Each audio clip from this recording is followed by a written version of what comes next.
শুভ সকাল বন্ধুরা, কেমন আছো তোমরা সবাই? আশা করছি তোমরা সবাই খুব ভালো আছো। আমিও ভালো আছি। আমি রিয়া, আমার চ্যানেলে নতুন আরও একটি ভিডিওর সাথে তোমাদের জানাই স্বাগত। তো আজকে হচ্ছে মঙ্গলবার, এখন বাজে ঘড়িতে ভোর 5:30। আজকে এখন থেকে আমি আমার ভ্লগটাকে স্টার্ট করছি। তো দেখো, দেখতেই পাচ্ছ তোমরা, সকালবেলা আমি আগে এখানে উঠোনটাকে ঝাড় দিয়ে নিচ্ছি। তারপর একে একে বাসি কাজ সব সেরে নেব। উঠোনটা ঝাড় দেওয়ার পরে বাসি কাপড়টা চেঞ্জ করে চলে এসেছি ঘরে। এবার ঘরের কাজগুলো সব আস্তে আস্তে সেরে নেব। মানে সকালবেলা বাসি কাজ যা যা থাকে, উঠোন ঝাড় দেওয়া, ঘর ঝাড় দেওয়া, বাসন মাজা। তো আজকে কিন্তু আমি বাসন মাজিনি, বাসন মাজছে ওদিকে মা, আর আমি ওদিকে উঠোনটা ঝাড় দিয়ে নিয়ে চলে এসেছি মার ঘরে। মার ঘরের বিছনার চাদরটাকে আজকে চেঞ্জ করে দেবো। তো দেখো, ওই বিছনার চাদরটা তুলে অন্য একটা কাঁচা বিছানার চাদর পেতে দিয়েছি। ওটাকে এখন ভালো করে পেতে বিছানাটাকে টান টান করে ভাঁজ করে নেব। তো দেখো, এদিকে আমি মার ঘরের বিছানার চাদরটা ভালো করে টান টান করে ভাঁজ করে নিয়েছি। এবার আমি ঘর বারান্দাটা ঝাড় দিয়ে নেব। আর হ্যাঁ, রোজ কিন্তু আমি উঠোন ঝাড় দিই না। সকালবেলা উঠে যেদিন আমি আগে উঠি সেদিন আমি ঝাড় দিই, আর যেদিন মা আগে ঘুম থেকে ওঠে সেদিন মা ঝাড় দেয়। তো আজকে সকালবেলা আমি উঠে দেখি মা এখনও ঘুম থেকে ওঠেনি, সেজন্য আমি উঠোনটা ঝাড় দিয়ে নিলাম। আমি ওদিকে উঠোনটা ঝাড় দিতে দিতে মা আবার উঠে পড়লো। মা উঠে তখন বাসনগুলো মেজে নিল। আমরা কিন্তু এভাবেই কাজ করি, মিলেমিশে সবাই মিলে। তো যাই হোক, দেখো আমি এদিকে ঘরটাকে ঝাড় দিয়ে নিচ্ছি। ছেলের আবার স্কুল আছে, ছেলেকে আবার ঘুম থেকে ডেকে তুলবো। ওই হচ্ছে একটা সবথেকে বড় ঝামেলা আমার সকালবেলা, ওকে ঘুম থেকে তুলে স্কুলে পাঠানো। কিছুতেই ঘুম থেকে উঠতে চায় না, জানো। আর দেখো, দেখছো তো ঘরের মধ্যে কি ধুলো, কোথার থেকে যে এত ধুলো আসে আমি বুঝতে পারি না। আমাদের উঠোনে কিন্তু মাটি নেই, তাও যে এত ধুলো কোথার থেকে আসে। সকালে ঝাড় দিই, ঘর মোছা হয়, আবার বিকেলেও ঘর ঝাড় দেওয়া হয়, তাও দেখো ঘরের থেকে ধুলো যায় না। দেখলে চটটা ঝাড়লাম যে কীরকম ধুলোগুলো উঠে আসলো, মনে হচ্ছে কতদিন ঘর বাড়ি ঝাড় দিই না, সব ধুলোগুলো এখানে জমে রয়েছে। তো যাই হোক, চলো, এদিকে ঘর বারান্দা সব ঝাঁটফাট দিয়ে আমি আবার চলে গেলাম ওদিকে রান্নাঘরে ছেলের জন্য টিফিন বানাতে। তো দেখো, এদিকে আমি ডিমটাকে ভেজে নিচ্ছি, ডিমের ভুজিয়া করে নিচ্ছি। ভুজিয়াটা করে তুলে নেব।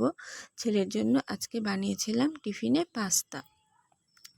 তো চলো, দেখতে থাকো তোমরা পুরো ভিডিওটা, আশা করছি তোমাদের খুব ভালো লাগবে।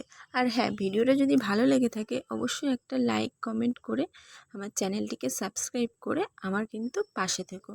তো দেখো, তোমাদের সাথে কথা বলতে বলতে এদিকে আমি ডিমের ভুজিয়াটা তুলে নিলাম, আর এদিকে দেখো আমার পাস্তাটা প্রায় হয়েই এসেছে। আর রান্নাঘরে এসেছি, তোমাদেরকে এই জায়গাটা দেখাবো না? দেখো, আমার রান্নাঘরে এই যে জানালার পাশেই হচ্ছে এই জায়গাটা। আর এখন হচ্ছে ভোরবেলা, কি যে সুন্দর লাগছে দেখতে, তোমাদেরকে কি বলবো, মানে না দেখলে তোমরা এটা বিশ্বাস করতে পারবে না। তো দেখো, ওইদিকে সব সেরে ছেলে টিফিন রেডি করে ব্যাগ গুছিয়ে জলের বটল দিয়ে তারপরে চলে আসলাম আমি ছেলেকে ঘুম থেকে তুলতে। এই যে কিছুতেই উঠবে না ঘুম থেকে। তো যাই হোক, কোনো রকমে কষ্ট করে ঘুম থেকে তুলে ওকে ফ্রেশ করিয়ে পাঠিয়ে দিলাম স্কুলে। আর এই যে জামা কাপড়গুলো দেখছো না, এগুলো কিন্তু আমি আগেই কেচে রেখেছিলাম, মানে ছেলেকে ঘুম থেকে তোলার আগে। তোমাদের সাথে আর সেটা শেয়ার করতে পারিনি। তো দেখো, ছেলেকে পাঠিয়ে তারপরে আমি ওদিকে জামা কাপড়গুলোকে মেলে দিয়েছিলাম। তারপরে চলে আসলাম এদিকে আমি ব্রাশ করতে। উঠেছি কিন্তু সেই ভোরবেলা, শুধু নাইটিটাই ছেড়েছি, কিন্তু ব্রাশও করিনি, মুখ ধুইনি, কিচ্ছু করিনি। ওকে আগে পাঠিয়ে দিই, তারপর আমি ব্রাশ করে মুখ দিয়ে আবার চলে যাই রান্নাঘরে রান্না করতে। তো দেখো, এদিকে আমি মুখটা ধুয়ে নিচ্ছি। মুখটা ধুয়ে নিয়ে তারপর আমি চলে যাব রান্নাঘরে রান্না করতে। আজকে জানো তো, আমি পুরো রান্নাটা কমপ্লিট করতে পারিনি, একটু তাড়াতাড়ি ছিল তো সেজন্য চলে গেছিলাম স্কুলে। তো দেখো, এখানে এদিকে হচ্ছিল ভাত, আর হচ্ছে এখানে সজনে ডাঁটা, আলু, বেগুন, আরও কী কী দিয়ে মা সব সবজি কেটে দিয়েছিল। আমি এদিকে এটা ভাজা করছিলাম, ও একটু শুক্তো মতো করব। মা কিন্তু আমাকে রোজ রান্নার সময় সবজি কেটে দেয়, আমি কিন্তু একা রান্না করি না। আমি রান্নাটা করি, কিন্তু মা আমাকে রোজ সবজি টবজি কেটে গুছিয়ে তারপরে আমি রান্নাটা করি। তো দেখো, যাই হোক, এদিকে তোমাদের সাথে কথা বলতে বলতে আমি চলে গেলাম, আমার এদিকে রান্নাটা হয়ে গেল। তারপর আমি রেডি হয়ে চলে এসেছিলাম স্কুলে। বললাম না, রান্নাটা পুরো আজকে আমি কমপ্লিট করিনি। তারপরে ওদিকে অর্ধেক রান্না আবার মা করেছিল। তো দেখো, ছেলেকে ওদিকে স্কুল থেকে বাড়ি নিয়ে এসে এদিকে দেখি মা করেছিল ভাত ভাজা। ভাত ভাজা বলতে কালকের কিছু বাসি ভাত ছিল, সেই ভাতগুলোকে মা এখানে গাজর দিয়ে, পেঁয়াজ দিয়ে, লঙ্কা দিয়ে ভাজা করেছিল। এটা কিন্তু খেতে খুব টেস্টি লাগে। তো ওইদিকে ছেলেকে স্কুল থেকে নিয়ে বাড়িতে এসে আমি ফ্রেশ হয়ে জামাটা চেঞ্জ করে নিয়ে খেতে বসে গেলাম। সকালবেলা কিন্তু কিছু খেয়েছিলাম না। তো চলো আগে খেয়ে নিই, তারপর তোমাদের সাথে আবার কথা বলছি। আর হ্যাঁ, ওদিকে ছেলেকেও খাইয়ে দিয়েছি। তারপরে আবার আমি খেয়ে দিয়ে নিয়ে ছেলেকে স্নান করিয়ে ছেলেকে কিন্তু বসিয়ে দিয়েছিলাম পড়তে। তো তারপরে আমিও স্নান করে চলে আসলাম ঘরে। তো সকালবেলা যে জামা কাপড়গুলো কেচে দিয়েছিলাম না, স্নান করতে যাওয়ার আগে সেগুলোকে আমি তুলে রেখে গেছিলাম, ভাঁজ আর করা হয়নি, একটু তাড়াতাড়ি ছিল। তো ভাবলাম চলো স্নানটা সেরে এসে একেবারেই ভাঁজ করব। তো ছেলে এদিকে পড়ছে, আমি এদিকে এক এক করে চলো সব জামা কাপড়গুলোকে গুছিয়ে নিই। তো গুছিয়ে নিয়ে তারপরে যেখানকার জামা কাপড় সেখানে আমি রেখে দেবো, মানে যেগুলো যেখানে থাকে ওগুলো শোকেসের ভেতরে রেখে দিয়ে ওগুলো শোকেসে ঢুকিয়ে দিলাম। আর মার জামা কাপড় মার ঘরের দিয়ে ধুয়ে দেবো, আমারগুলো আমার আলনায় ভাঁজ করে রাখবো। তো বললাম না, সব জামা কাপড় আমরা একসাথেই তুলে রাখি, যে যখন ভাঁজ করে সে তখন ভাঁজ করে যার যারটা তার ঘরে দিয়ে আসে। তো চলো আমি এবার জামা কাপড়গুলোকে ভাঁজ করে নিই। তো জামা কাপড়গুলোকে ভাঁজ টাজ করে নেওয়ার পর ওদিকে ছেলেকে পড়ালাম কতক্ষণ। ছেলেকে পড়িয়ে উঠে ছেলেকে ভাত টাত খাইয়ে আমি খেয়ে দিয়ে তারপর ছিলাম একটুখানি ঘুমিয়ে। তো চলো দেখতে থাকো তোমরা পুরো ভিডিওটা। জামা কাপড়গুলো ভাঁজ করা হয়ে যাক, তারপর আবার আসছি তোমাদের সাথে কথা বলতে।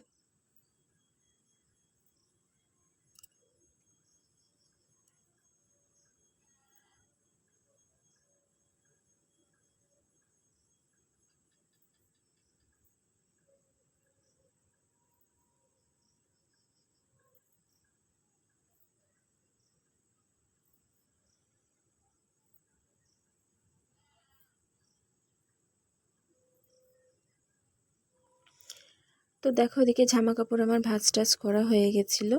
তারপর বিকেলবেলা চলে এসেছিলাম আবার রান্নাঘরে ছেলের জন্য খাবার করতে। খাবার বলতে ছেলের জন্য ওদিকে দেখো দুধটা ছেঁকে নিচ্ছিলাম। দুধটাকে আমি জাল দিয়ে নেব, ছেলেকে বিকেলবেলায় সন্ধেবেলার দিকে হচ্ছে দুধ দিই। তো চলো দুধটাকে এদিকে আমি আগে জাল দিয়ে নিই।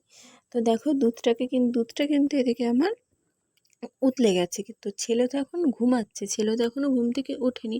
ও ঘুম থেকে উঠুক তারপর ওকে দুধটা খাইয়ে দেবো। এখন এটাকে ঢেকে রেখে দিই। তো এদিকে দেখো অনেকগুলো বোতল খালি হয়ে গেছিলো। তো এখানে আমি বোতলগুলোকে সব ভরে নিচ্ছি। দেখো তোমাদেরকে দেখায় এখানে কত বোতল। দেখো এখানে এতগুলো বোতল সব খালি হয়ে গেছিলো। তো টাটা আজকের মতো।